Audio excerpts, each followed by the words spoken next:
நாகுநேரி ஸ்ரீ வரமங்கா சமேத தெய்வநாயக பெருமாள் கணு தீர்த்தவாரி உற்சவம் ஸ்ரீமத் பரமஹம்ச யதித்யாதி மதுரகவி ஸ்ரீ வானமாமலை ராமானுஜஜிய சுவாமிகள் அனுகிரகத்துடன் சிறப்பாக நடைபெற்றது. ஏராளமான பக்தர்கள் தரிசனம். 108 திவ்ய தேசங்களில் பாண்டிய நாட்டு திருப்பதியும் 5 சுயம்பக்த கஷேத்திரங்களில் ஒன்றான வானமாமலை என்று அழைக்கப்படும் நாகுநேரியில் ஸ்ரீ தோத்தாத்ரிநாதர் திருக்கோவில் அமைந்துள்ளது. உற்சவர் ஸ்ரீ வரமங்கா சமேத தெய்வநாயக பெருமாள். ஸ்ரீ வரமங்கை தாயார் திருமலையில் இருந்து வானமாமலை முதலாவது ஜீயரான பொன்னடிக்கால் சுவாமிகளால் எழுந்தருள செய்யப்பட்டார்.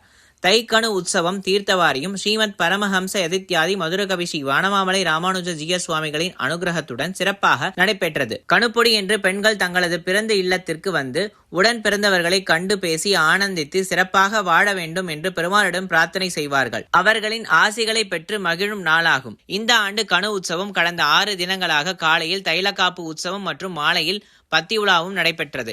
7ஆம் திருநாள் அன்று காலையில் ஸ்ரீ வரமங்கா சமேத தெய்வநாயக பெருமாளுக்கு சிறப்பு தைலக்காப்பு திருமஞ்சனம் நடைபெற்றது. தொடர்ந்து பல்லக்கில் பெருமாளும் தாயாரும் ஏரிக்கரைக்கு எழுந்தருளினர். அங்கு பெருமாள் தாயாரை கைத்தளத்தில் எழுந்தருளச் செய்து ஜீயர் சுவாமிகளின் முன்னிலையில் தீர்த்தவாரி நடைபெற்றது. பின்னர் திருக்கோவிலுக்குள் எழுந்தருளிய பெருமாளுக்கும் தாயாருக்கும் சிறப்பு அலங்காரம் செய்யப்பட்டு ஜீயர் சுவாமிகளுக்கும் மாலை மரியாதைகள் செய்யப்பட்டது. இதில் திரளான பக்தர்கள் கலந்து கொண்டு சுவாமி தரிசனம் செய்தனர்.